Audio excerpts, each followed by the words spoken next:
In Mark 1, we read, "Very early in the morning, while it was still dark, Jesus got up, left the house, and went off to a solitary place where he prayed." Why is this story in Mark's gospel? It isn't a story of a miracle. It's just a small detail about Jesus' morning prayer rhythm. The 4 biographies of Jesus in the New Testament are full of small details like this. Jesus getting up early to pray in the quiet, keeping Sabbath, fasting, eating meals with his community, his way of life. These small details that we see repeat all through the life of Jesus are the practices, also known as the spiritual disciplines. But what are the practices exactly?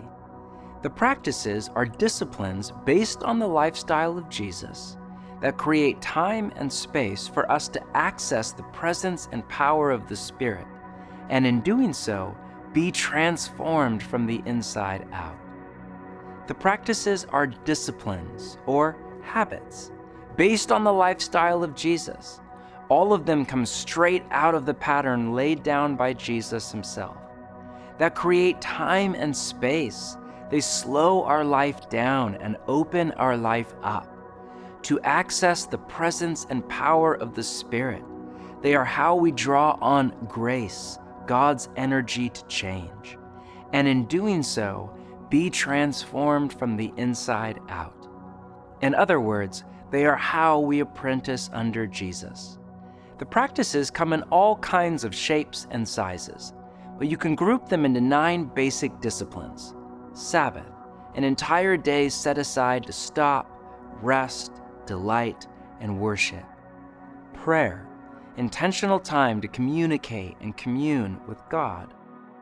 Fasting, going without food in order to give yourself more fully to Jesus, purge your body of sin, hear and be heard by God in prayer, and stand in solidarity with the poor.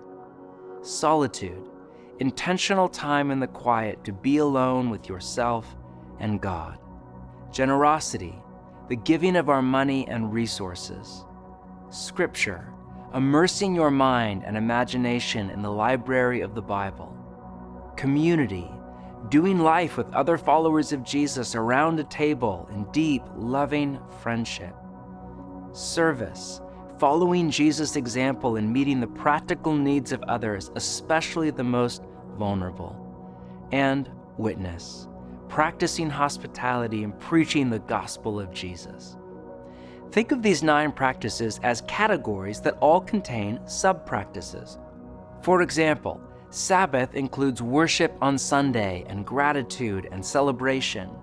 Community includes the confession of sin and the Lord's Supper. Scholars call practices like these 9 the classical disciplines because they are for all people for all time. No matter what your personality is and no matter what stage of life you're in, some version of these 9 ancient disciplines should find their way into the lifestyle of every apprentice of Jesus.